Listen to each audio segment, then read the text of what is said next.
me, your man, Louie T. Welcome to the Draft Prospects 101 series, your guide to some of the biggest and hottest names of the 2024 NFL Draft.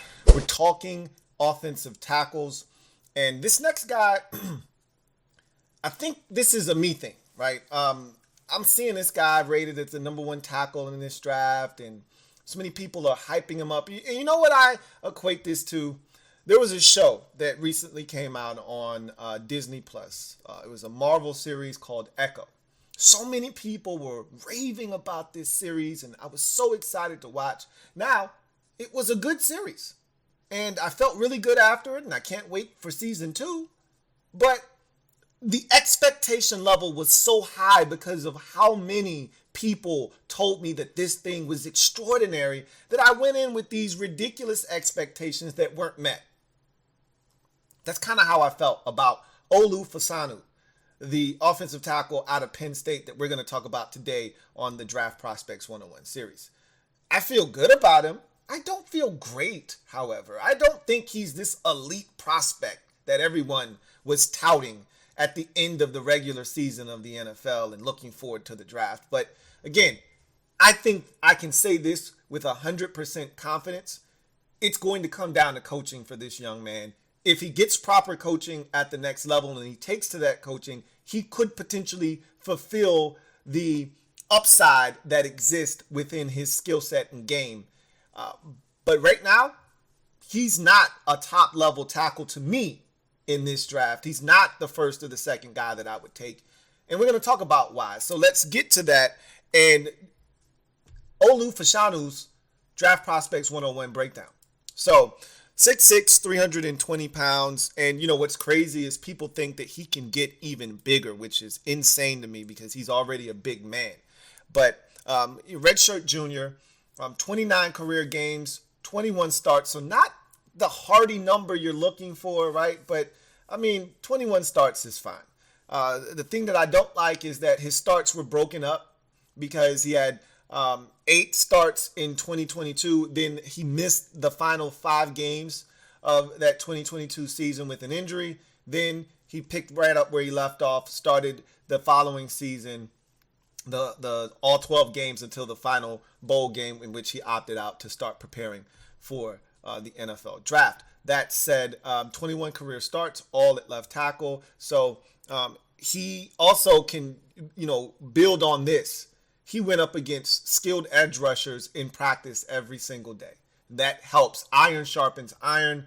And he went up against Chop Robinson every day at practice. And so that's going to help better him as a player as well, you would think. So that's something else to take into consideration. But as we move on to the things that will potentially make him a first-round pick in this draft and a guy that is highly touted right now, you start with his prototype NFL tackle frame. And again, people think he can get even bigger and stronger. That's a scary proposition because right now he's already a big guy at 6'6", 320 roughly. And so, again, well-proportioned, looks the part of an NFL tackle. Checks off all the boxes there. Next pro is good length, which aids in recovery. I don't know what his arms are going to measure out at the combine. We will find out. I'm going to guess that his arms are going to be over 34 inches. He's got long limbs, it feels like, watching him on tape. And those long limbs aid him in recovery when he gets beat to the inside, when he gets beat around the edge. He's able to push guys up the field or push them far enough inside that they're a non-factor on that particular play. So his length really does him a service, right?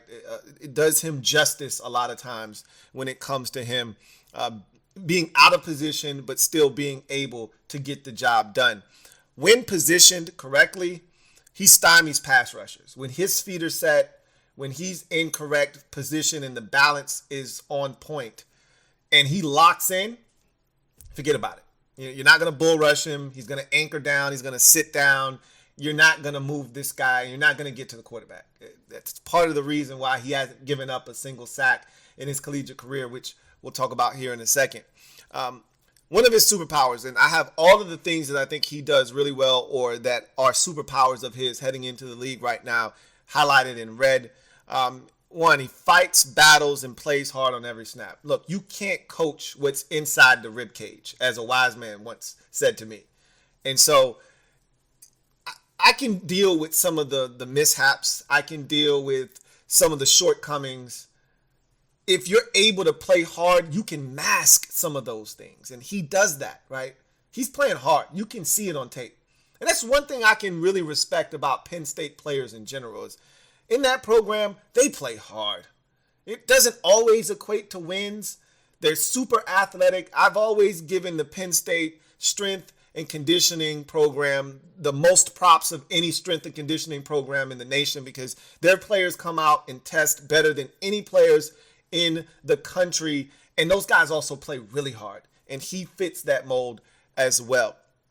Didn't give up a single sack in his career. Another superpower here. Again, that's a phenomenal stat. I mean, playing in the Big Ten with that type of competition, you are bound to give up something. He gave up nothing. Now, there's a lot of holding going on, and I think he could be called for holding on almost every single snap, and he got away with a lot at Penn State, and I'm fine with that. If they don't call it, then it's not holding, right? But you watch it and you see it, and you're like, bro, that's holding, right? But it doesn't matter. At the end of the day, he didn't give up a sack, and that's a credit to him and what he was able to do over those 21 career starts.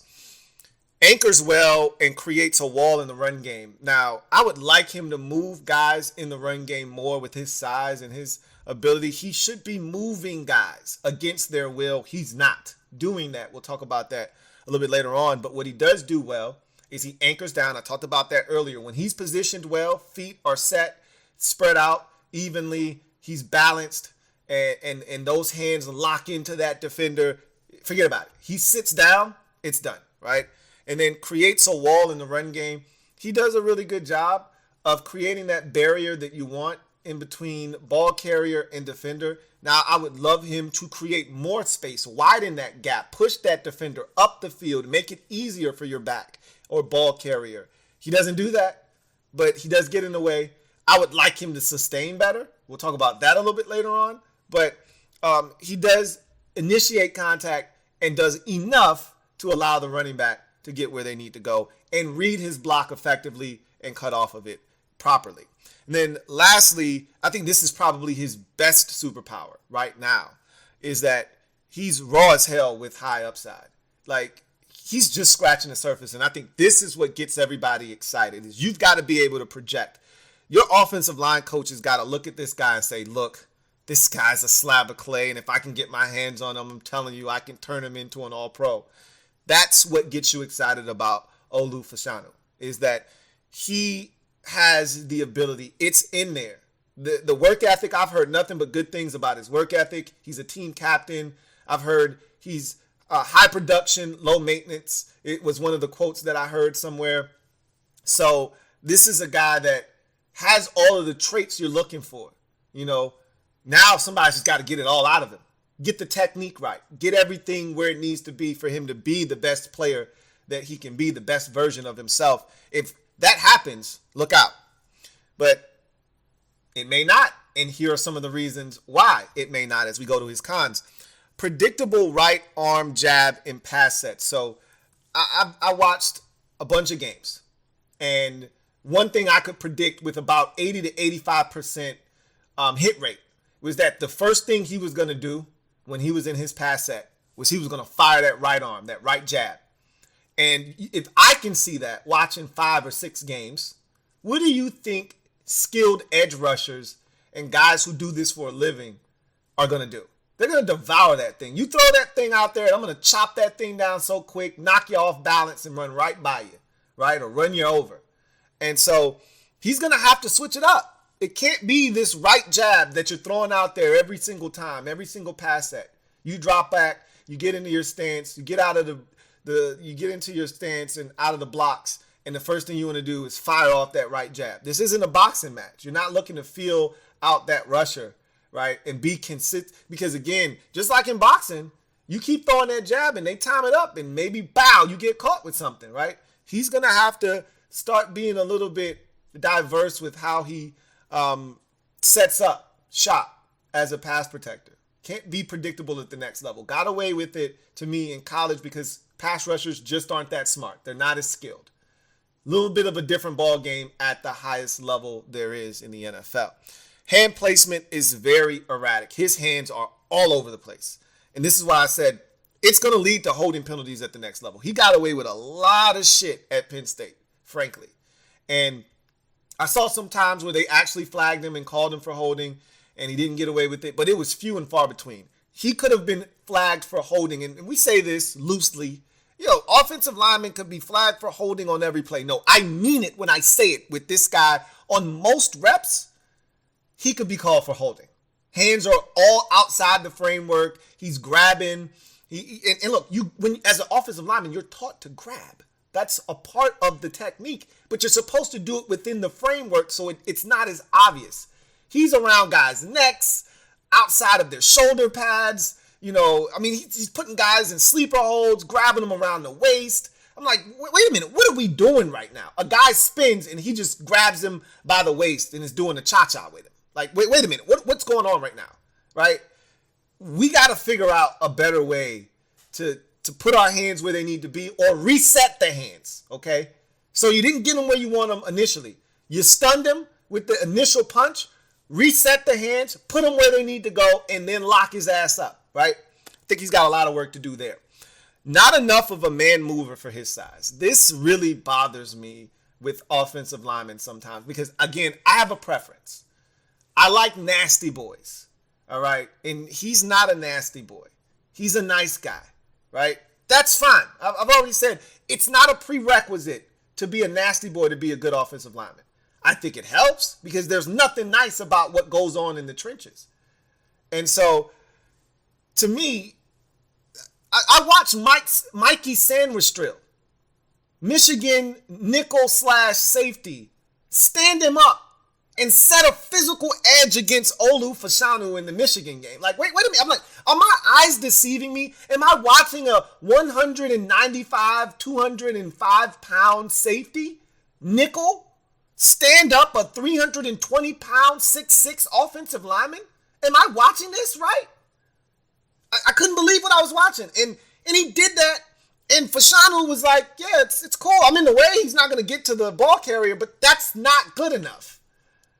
You should be devouring him. You should be engulfing him. I shouldn't even be able to see him on the screen. That's crazy to me. He's not enough of a man mover for his size. And then the last con is, to me, the thing I have highlighted in red, which represents his biggest deficiency to this point, in my opinion, heading into the draft. And that's he currently lacks the agility and body control to handle elite level twitch. So what I saw on tape was the guys that had a little bit of explosion and burst were really giving him problems. Those were the guys that could get to the outside and then force him to open up his hips a lot sooner, right? And then if that same guy then came with something inside, he would open up and overset, and he didn't have the body control to then reshift his weight, redirect, and get back inside to salvage well enough. And he'd hold at that point, and he'd get away with it, right? I saw a holding penalty actually be called on him. That was one of the few holding penalties that they actually called. Is that he opened up, overset, got crossed over, guy was going to win inside, and he just grabbed him and hogtied him. And I see that a lot with him where he's off. Spin moves kill this dude, right? You set him up outside, spin back inside, and he's lost all in the sauce. Grabbing around the waist and all kinds of foolishness that he got away with. You won't get away with that at the next level, right? These guys are just too skilled, and they're going to make sure the official knows this dude is grabbing me every time I spin so that the official is looking for it. This is where the coaching is going to come into play.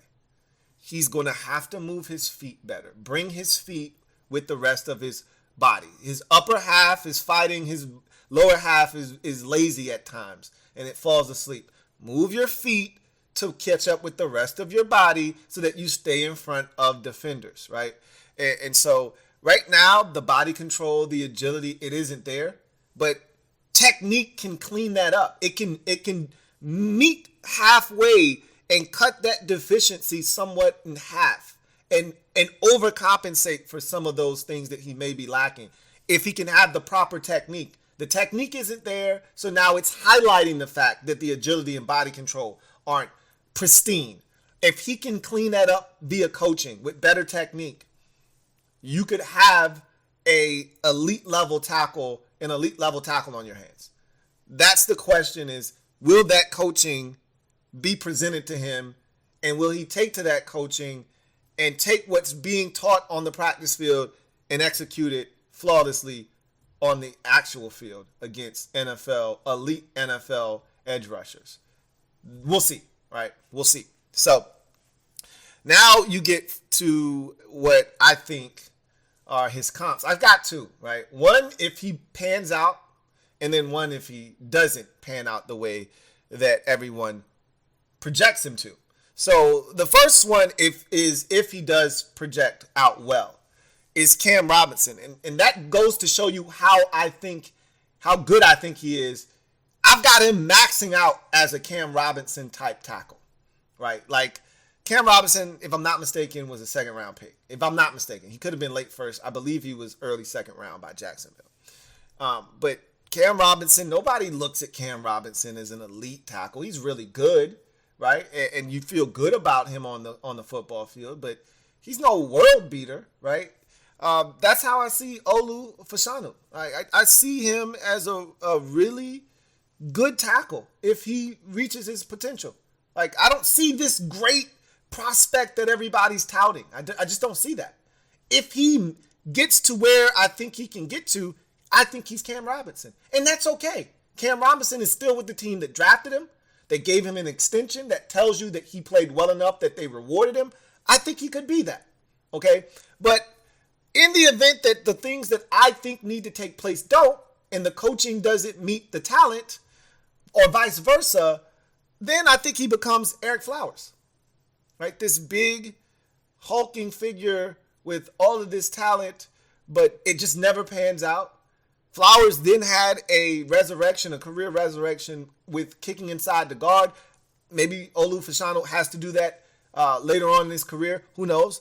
But we all consider Eric Flowers a bust. This guy went top 10 in the NFL draft and obviously did not work out with the Giants. I could see that happening with Olu Fashanu I don't think he's going top 10 in this draft. I wouldn't spend a top half of the first round pick on him, that personally, in the 20s, early 30s. I think he's a first round pick though. But I wouldn't spend the 13th overall pick on this dude. I wouldn't spend the 7th overall pick on this guy. I wouldn't spend the 10th pick in the draft on him. I wouldn't do it. But again, I'm nitpicking. I mean, if you really believe you can get the most out of this kid, you take him at 7, 10, 13, 16, whatever. So we'll see where he ends up. I do think he's a first round pick. I know he's going to go in the first round this year. And so we'll see where he ends up. We'll see what he ends up being. I wouldn't be shocked if he doesn't work out the way that a lot of people think. That's just my personal opinion. We'll see what happens, but I hope I'm wrong because I root for these young guys as they come into the league. But I didn't see it. I didn't see it. And coaching is going to be paramount for Olu Fashanu. But that's going to do it for me, your man Louie T, and Olu Fashanu and his Draft Prospects 101 series breakdown. Stay with me. I've got more breakdowns. We'll continue to go through these tackles before moving on to our next position. Until then, though, I'm your man Louie T, signing off. Until next time, you guys, have a good one. Take care. Louie T.